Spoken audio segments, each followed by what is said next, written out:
was an 8-year-old kid in the mid-1990s. I grew up in southern Philippines. At that age, you're young enough to be oblivious about what society expects from each of us, but old enough to be aware of what's going on around you. We lived in a one-bedroom house, all 5 of us. Our house was amongst clusters of houses made mostly of wood and corrugated metal sheets. These houses were built very close to each other, along unpaved roads. There was little to no expectation of privacy. Whenever an argument broke out next door, you heard it all. Or if there was a little something going on, you would probably hear that too.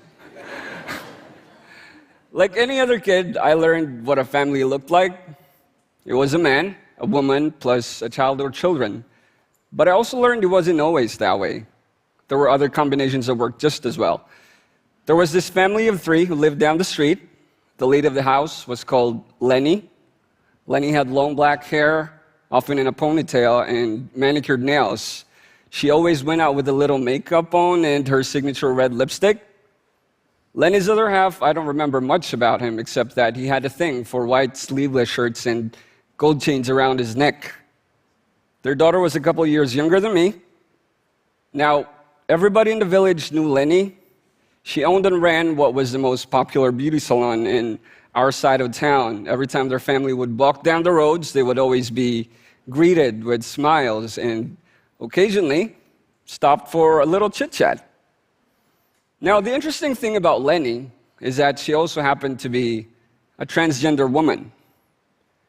She exemplified one of the Philippines' long-standing stories about gender diversity.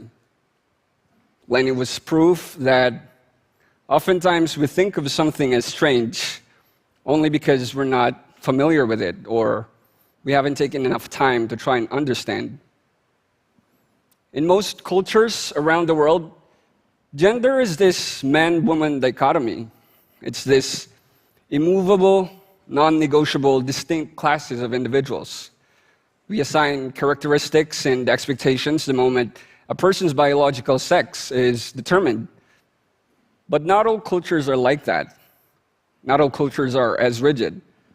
Many cultures don't look at genitalia primarily as basis for gender construction, and some communities in North America, Africa, the Indian subcontinent, and the Pacific Islands, including the Philippines, have a long history of cultural permissiveness and accommodation of gender variances. As you may know, the people of the Philippines were under Spanish rule for over 300 years. That's from 1565 to 1898. This explains why everyday Filipino conversations are peppered with Spanish words and why so many of our last names, including mine, sound very Spanish. This also explains the firmly entrenched influence of Catholicism. But pre-colonial Philippine societies, they were mostly animists.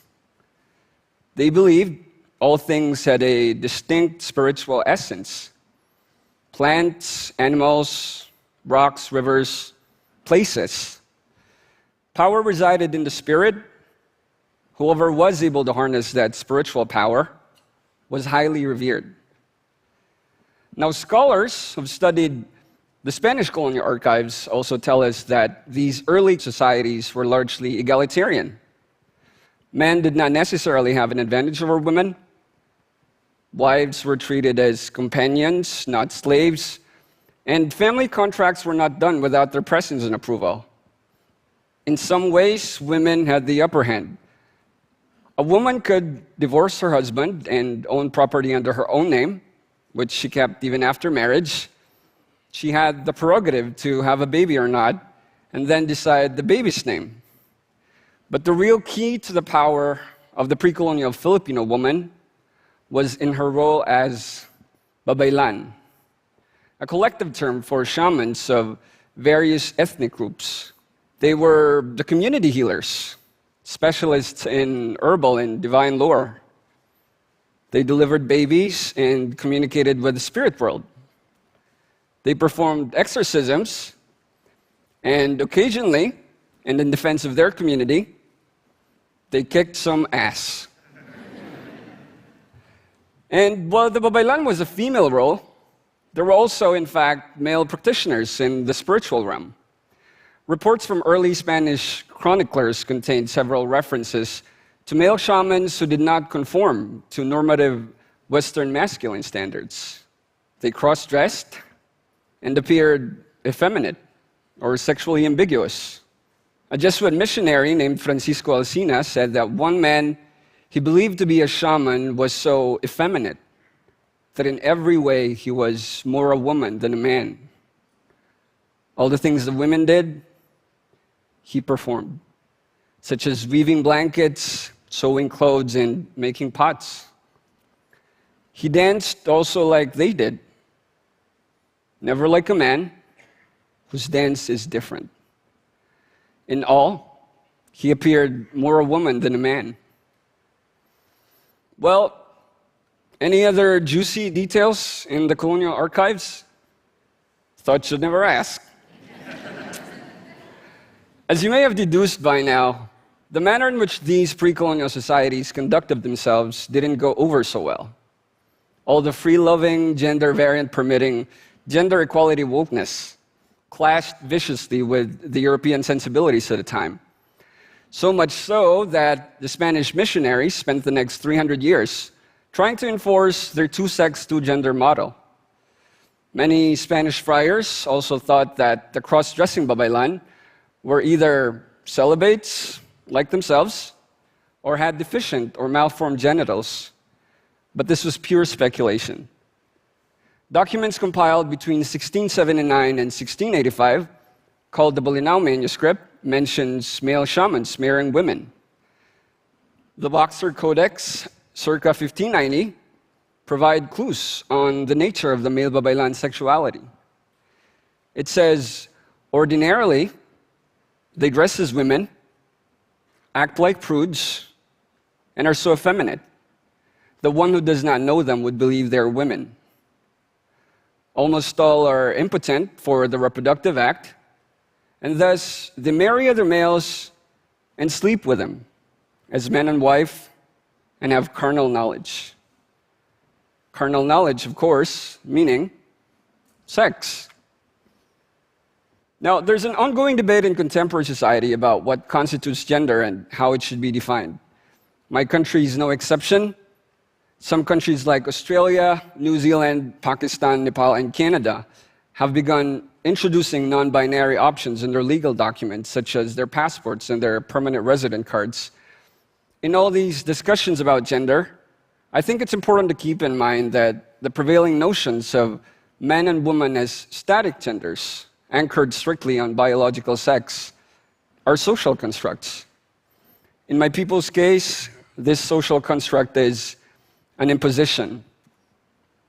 It was hammered into their heads over hundreds of years until they were convinced their way of thinking was erroneous. But the good thing about social constructs is they can be reconstructed to fit a time and age.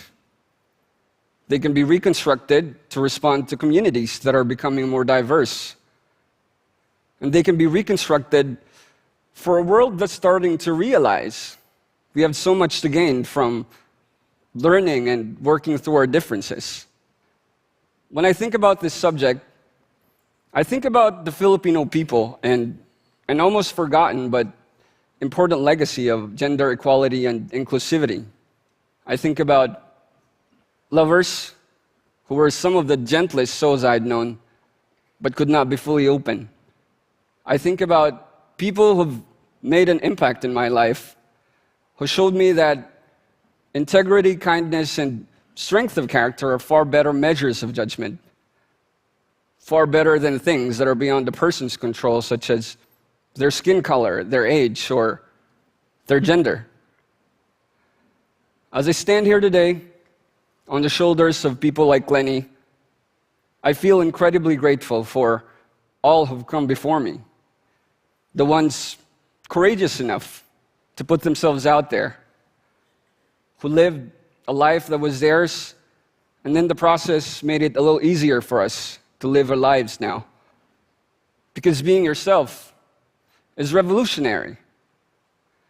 And to anyone reeling from forces trying to knock you down and cram you into these neat little boxes people have decided for you, don't break. I see you. My ancestors see you. Their blood runs through me as they run through so many of us. You are valid, and you deserve rights and recognition just like everyone else. Thank you.